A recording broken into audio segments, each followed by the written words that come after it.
La Belgique est un État fédéral. Mais ça veut dire quoi au juste ? Un pays peut s'organiser sous la forme d'un État unitaire ou d'un État fédéral. Dans un État unitaire, les lois sont identiques sur l'ensemble du territoire. Par exemple, en France, la consommation du cannabis est interdite par une loi nationale et s'applique donc dans tout le pays. Dans un État fédéral, chaque entité fédérée peut voter ses lois sur des matières pour lesquelles elle dispose d'autonomie.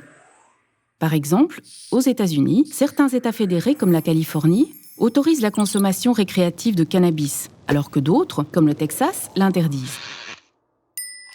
Concentrons-nous sur la notion d'État fédéral. Deux cas de figure. Des entités qui se regroupent pour former un État fédéral ou un État unitaire qui accorde de l'autonomie à des nouvelles entités.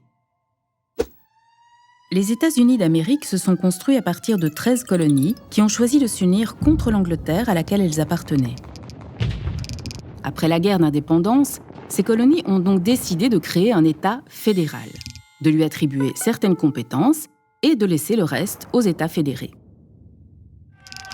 À l'indépendance de la Belgique en 1830, seuls les riches pouvaient voter et être élus. On appelait ça le suffrage censitaire. Ceux-ci étant majoritairement francophones, ils ont choisi de s'organiser sous la forme d'un État unitaire, avec une seule langue officielle, le français. Progressivement, des revendications vont avoir lieu du côté flamand pour demander une reconnaissance linguistique et culturelle. Le néerlandais sera d'ailleurs reconnu comme langue officielle au même titre que le français à partir de 1898.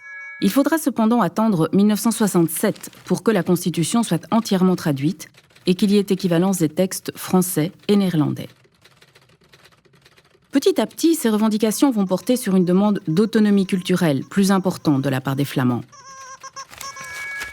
Au cours du XIXe siècle, la Flandre reste plus agricole, alors que la Wallonie s'industrialise et devient le principal moteur économique du pays. Le déclin de l'industrie minière wallonne dans la seconde partie du XXe siècle et l'essor de nouveaux types d'industries en Flandre vont inverser la tendance. Les Flamands, devenus majoritaires dans la population et au Parlement, obtiennent sans difficulté la réorientation des investissements de l'État vers leur territoire.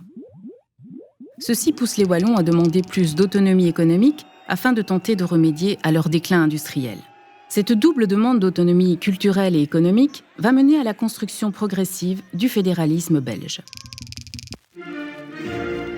À l'inverse des États-Unis, où les colonies se sont regroupées pour s'unir dans un État fédéral, la Belgique est d'abord un État unitaire, qui va ensuite accorder de l'autonomie à des entités fédérées. En 1993, elle devient officiellement un État fédéral composé de 6 entités fédérées, 3 régions et 3 communautés. Ces entités fédérées ont d'emblée reçu des compétences très différentes.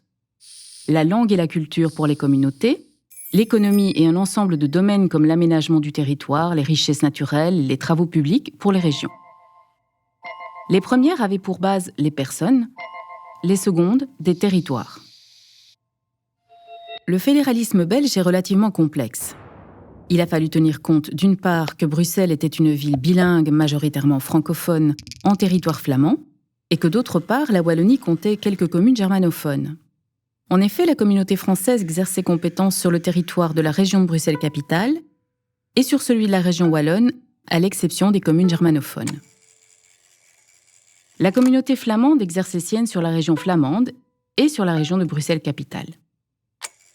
Quant à la communauté germanophone, son territoire coïncide avec celui des communes germanophones à l'est de la région wallonne. Les régions ont pour leur part un territoire qui est défini dans la Constitution à partir des provinces. La région wallonne exerce ses compétences sur le territoire des 5 provinces wallonnes.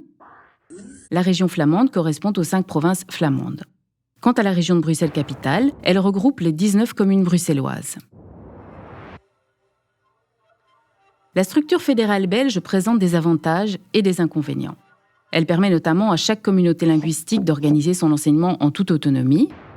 Par exemple, les germanophones qui sont à peine 80 000 ont accès à l'école dans leur langue. Mais il est clair qu'elle représente une certaine complexité. Ainsi, dans le domaine de la santé, les communautés, les régions et l'État fédéral disposent tous de compétences, ce qui ne facilite pas toujours les choses.